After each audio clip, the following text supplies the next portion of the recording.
Hey guys, and welcome to my channel. I started this new true crime channel to be able to talk about cases that I find really interesting. I'm really excited about this channel. I've got a lot of cases that I want to cover.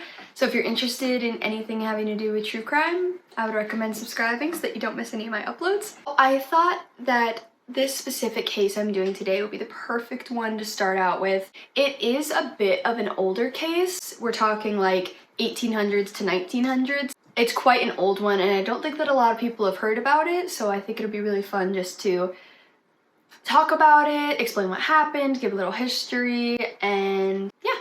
So today we are going to be talking about the case of Belle Gunness, also known as the Black Widow Killer. Just a little disclaimer, there is a lot of varying and contradicting information on Belle Gunness, her story, her victims, what happened in history, everything like that. I found different dates for things, different names even. I did the best I could to provide the most accurate information possible, but just a reminder that this case did happen more than 100 years ago, so it's a little difficult to verify everything. So, without further ado, let's just get right into this case. So, Belle Gunness was born as Brynhild Paulsdatter Storset in Selbu, Norway on November 11th, 1859. Now, growing up in Selbu, her family was extremely poor. We're talking like lowest of the low in terms of the poverty line, and she often would help out as a dairymaid on her family's farm, and that was kind of what she did until she turned about 18 years old.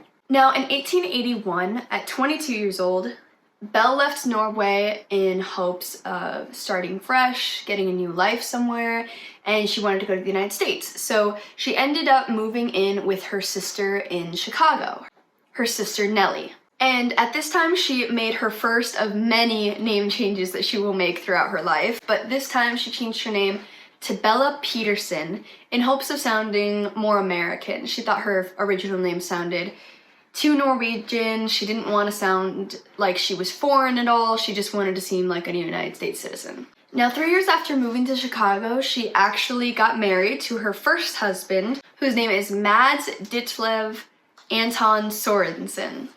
Hope I'm saying all that correctly. Now, together with Mads, they wanted to start a business together, so they decided to open up a candy store, hoping that they could get a lot of children wanting to buy candy or parents buying candy for their children. This store was not successful in any way. They made a few sales here and there, but for the most part it was very unsuccessful. And within a year of it opening, actually, it mysteriously burned to the ground. Nobody knows how the fire started, and nobody knows when the fire started.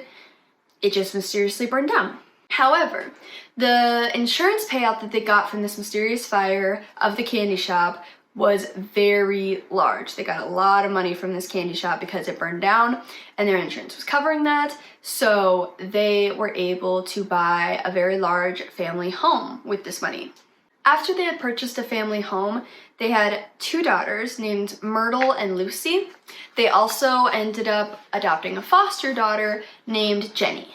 Now, on July 30th, 1890, after only 6 years of marriage, Mads Sorensen, her husband, was actually found dead. And there has been a lot of speculation about how he died, and there was a lot of speculation at the time of how he died, if it was considered suspicious or not. Belle's story that she gave is that he had come home with a headache, and she gave him some quinine to help soothe it. Now, if you don't know what quinine is, it is typically used to help treat malaria. It's only given nowadays by prescription, and it's only used to treat malaria. I also saw a couple of things that said once in a while it's used to treat severe leg pain, but that's only if you have something going on in your leg. Bottom line is it's never really used to treat a headache. Nobody uses it. It's not like an ibuprofen. It's not like an aspirin.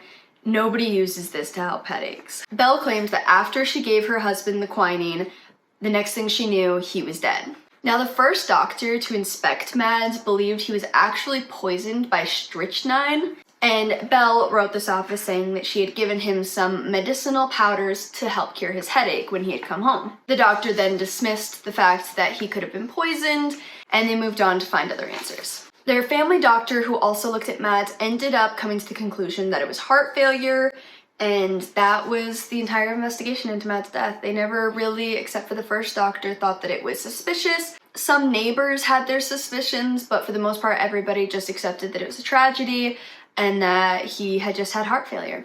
Now, at the time of his death, Mads was on the last day of his previous insurance policy and on the first day of his new insurance policy. It was the one day that his insurance policies were overlapping, which means that when he died, Belle got all of that money, which was about $5,000 at the time.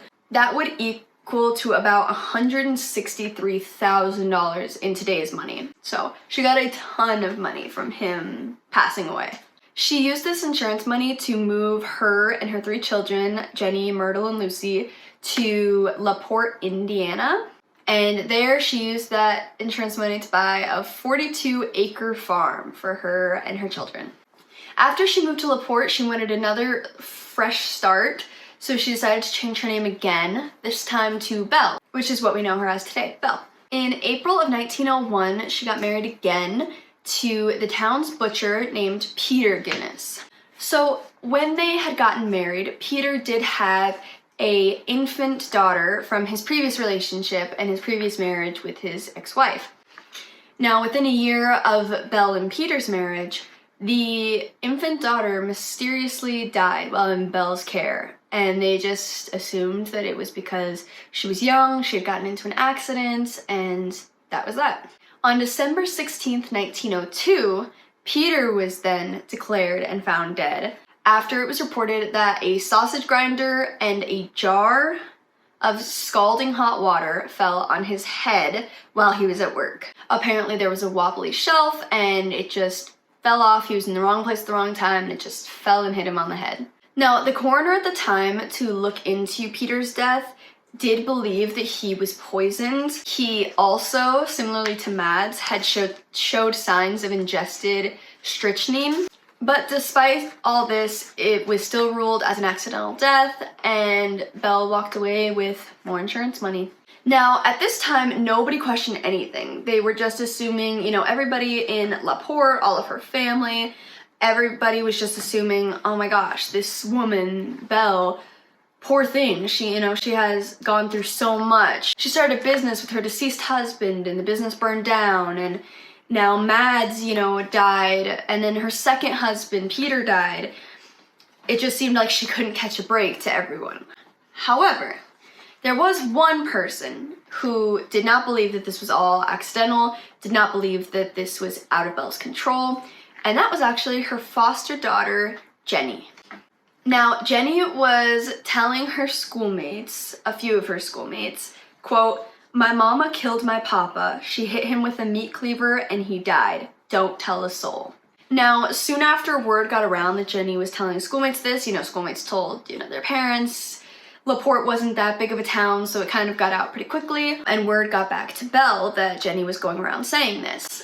And mysteriously after, Jenny vanished. And at the time of this, Belle claims to everyone who was questioning where's Jenny? She claims that she had been sent to school in California, some kind of boarding school, and that she was just going to be attending school there until she graduated.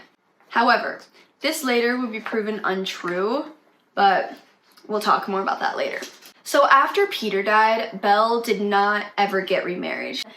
And instead, she did have a lot of men around and coming to visit her, but none of which she had a stable relationship with. She never really had a boyfriend or a husband again. She also never had any more children. Now, soon after Peter was found dead, Belle began posting ads in a Norwegian language newspaper. And she was basically advertising that she was looking for a companion to come join her in LaPorte, Indiana on her 42-acre farm. An example of one of the articles that she would put out would be, quote, "Wanted, an attractive woman who owns a beautiful and valuable farm in a first-class neighborhood, wants a good and reliable man as a partner. Little cash is required for first-class security."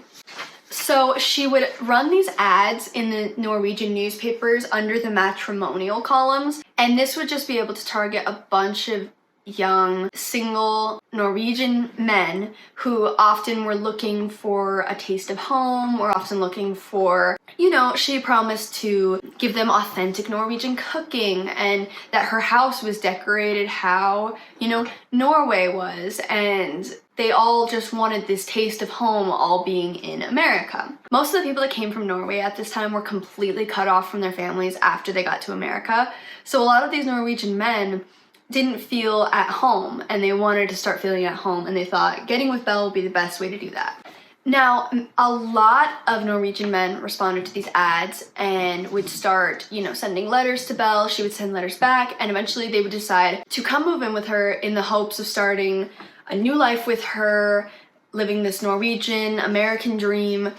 And they brought all of their money with them all of the time because they believed that they were going to get married to Belle, that they were going to start this new life. So they brought pretty much everything that they owned with them to go stay with Belle. And soon after they went to go stay with Belle, they would vanish. They would be nowhere to be found. No one would hear from them ever again. During this time, there was one man who accepted Belle's invitation named George Anderson, and he came to live with Belle after leaving his home in Missouri. One night, however, he woke up to Belle just creepily standing over him while he was sleeping and just leaning over his bed and staring at him as he slept. He said that she had a ravenous expression in her eyes, that he's never seen someone who looked like this that was looking at him, and it unsettled him so much that he immediately left the house. He ran out of the house and he never came back. So he is now considered one of the lucky ones in Belle's story. Also at this time, neighbors reportedly noticed that Belle was spending a lot of time in her hog pen, specifically at night. They also said that she would carry around these big, heavy-looking wooden boxes. Now, these men that she invited over in the hopes of starting a new life with them, she never ever introduced them to her children. She never let them near her children. Her children were vaguely aware that they were there, but for the most part, they kept their distance. And if they ever asked questions about any of the men that were coming over, Belle would write it off as, oh, that's my cousin. Now, in January 1908, Andrew Helgeline from South Dakota saw her ad and was very interested in starting a new life with Belle. So he accepted her invitation, they exchanged some letters, and he started making his way to LaPorte, Indiana. Now, Belle made some remarks in her final letter that are very interesting in hindsight. She said, quote, "We shall be so happy once you get here. My heart beats in wild rapture for you. My Andrew, I love you. Come prepared to stay forever." Andrew did not think anything about this letter. He just thought, you know, we're starting a new life. I am coming prepared to stay forever because I want to marry this woman. I want to help raise her kids. We're going to start this great new life in LaPorte, Indiana, and it's going to feel like home. This letter honestly only reassured his feelings that Belle felt the same way about him that he felt about her. So he emptied his bank account and went to go join Belle in LaPorte, Indiana. And after joining Belle, he was never heard from again. Azel Helgeline was Andrew's brother at the time and was very consistent in talking to Andrew. They would always send letters to each other no matter what, and he hadn't heard from Andrew in a while, so he was starting to get a little worried, and he knew that he had gone to live with this woman, Belle. He started corresponding and sending letters to Belle, trying to figure out, you know, where's Andrew? Where's my brother? Is he with you? Is he safe? Is everything okay? I just haven't heard from him. And Belle would always just kind of blow him off, give him very vague answers. One of the answers that she would often give him is, quote, "You wish to know where your brother keeps himself. Well, this is just what I would like to know, but it almost seems impossible for me to give a definite answer." So Azel was getting sick of her vague answers. Before Andrew and before Azel started questioning her, Belle never got questioned by anybody except for maybe Jenny. She never had any problems doing the things that she was doing. She would invite all these men, nobody said a thing about it, and she could just continue doing what she did. After Azel was questioning about Andrew, she did start to get quite nervous. She started to worry that he was gonna come and see if Andrew was there. She was worried that he might report her for, you know, something, that he might start searching around for Andrew. It all made her very nervous. So the morning of April 28th, 1908, which was only about 4 months after Andrew originally went to go live with Belle, a fire actually broke out at Belle's farmhouse, and it burned everything down, including everybody that was inside the farmhouse at the time. When they came to investigate and looked through the ruins of the fire, they found the body of a headless woman, and this was believed to be Belle. She was also found lying alongside her children. Now that Belle was determined to be dead, Azel really pressed into the investigators and said he wanted to know where his brother was. If he wasn't found in the fire, then where could he have been? He really pressed into them and told them to look everywhere around her farmhouse, look all along her property, just to see if they find anything suspicious. After a little while of searching, they found some disturbed areas of dirt that were clearly not the same as the others, and after digging in them about 3 feet down, they found a cloth sack filled with human remains. In this bag, and this is going to be a little graphic, was 2 hands, 2 feet, and a human head. So when the investigators laid out all the body parts together and looked at it as a whole, they were able to determine that this was the body of Andrew Helgeline. So once they found Andrew Helgeline's body and they heard what Azel was saying about like the way that Andrew had heard about her in a ad, you know, they started to continue to search her property because they thought maybe this is a bigger deal than we thought. Maybe we have to search around and see if she possibly hurt anybody else. It only took 2 days in their search for them to find 14 bodies. There were men, there were women, there were children, and there was an infant. One of the bodies that they did find was identified as Jenny, Belle's foster daughter. But a majority of the bodies, however, they couldn't even identify. They couldn't figure out who it was. And keeping in mind that this was, you know, 1908, they didn't have the technology at all. They didn't have DNA testing. They had no way of determining unless there was something unique about the body or they could connect it to something. Now, after word got out about this, you know, housewife in LaPorte, Indiana, who was secretly a serial killer all this time, they started nicknaming her all sorts of things across newspapers. Some called her Black Widow, some called her Hell's Belle. The Indiana Ogress was one, and the Mistress of the Castle of Death was another. Throughout her time in LaPorte, Indiana, when Belle lived there, she did have one constant person by her side in her life besides her children, and his name was Ray Lampier, and he was actually a farmhand on Belle's farm. In the years before the fire had happened, about roughly a few months, a year before, their relationship had become incredibly strained. They were not close like they used to be. They didn't have a good relationship at all, and they said very negative things about one another. She even at one point reported him to the police as being a danger to her family, and she went to an attorney and claimed that she wanted her will to be written because she thought that Ray was going to kill her and her children. And she even said, quote, "That man is out to get me. I fear one of these nights he will burn my house to the ground." It's oddly specific.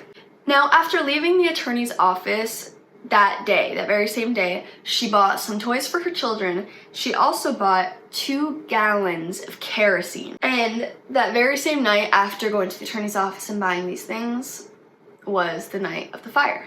Now, at the same time that Andrew Helgeline was arriving to Belle's property with the hopes of starting his new life with her, she and Ray's relationship started to have problems the minute that Andrew got there. It turns out Ray was in love with Belle. Ray wanted to be with Belle. Ray would do anything for Belle. And he didn't like the amount of men that were always coming in and out of Belle's house.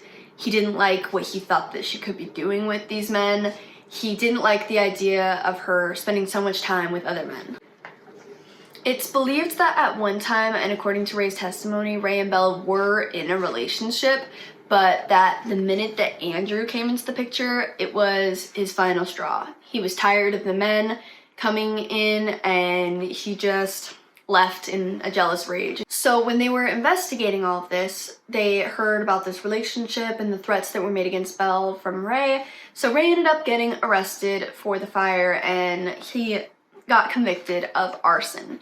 They originally tried to get him for murder, but there was not enough evidence, nowhere near enough proof to convict him of first-degree murder. So he was only charged with arson and was sentenced to a minimum of 2 years in prison. Before he could finish his 2-year sentence, however, after only 15 months in prison, Ray died while in prison. Throughout the 15 months that he spent in the jail, he continuously maintained his innocence and said that he had nothing to do with the fire, nothing to do with Belle's murders, nothing to do with anything like that.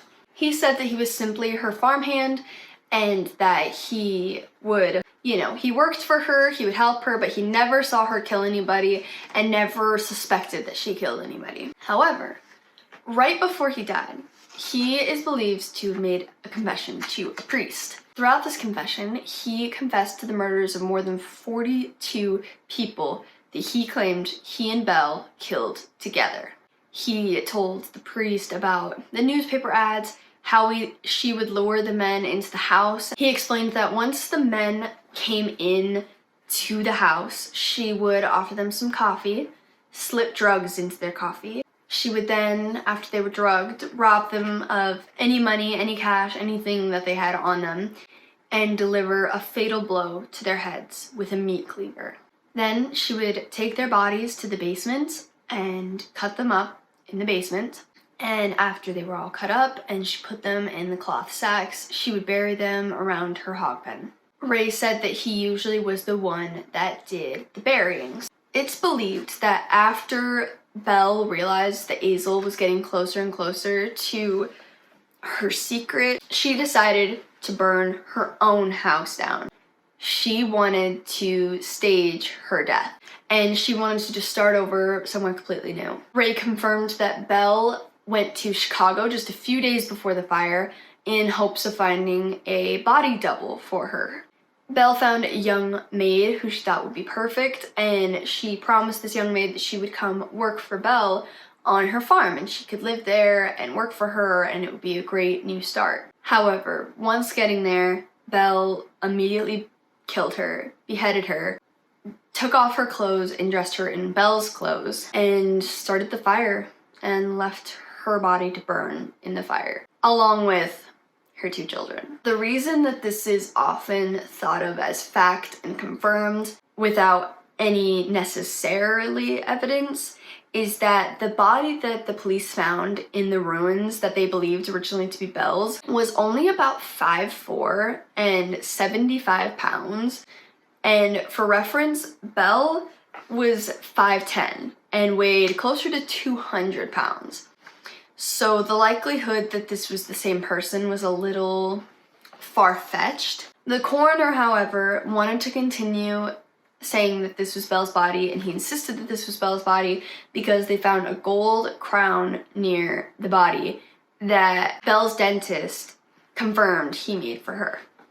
Following this entire tragedy and story, public opinion on whether Belle is alive or dead, or was alive or dead, is very split. In the years that followed the fire, across the United States, there's multiple sightings of what people believed to be Belle, just in using a different name. And the most credible of these sightings was actually a woman named Esther Carlson. And the reason that this is so similar is that Esther was actually arrested in 1931 for poisoning a Norwegian-American man. She looked very similar to Belle, was the same size as Belle, and she even had a photo in her wallet of what looked like a picture of Lucy and Myrtle in her wallet.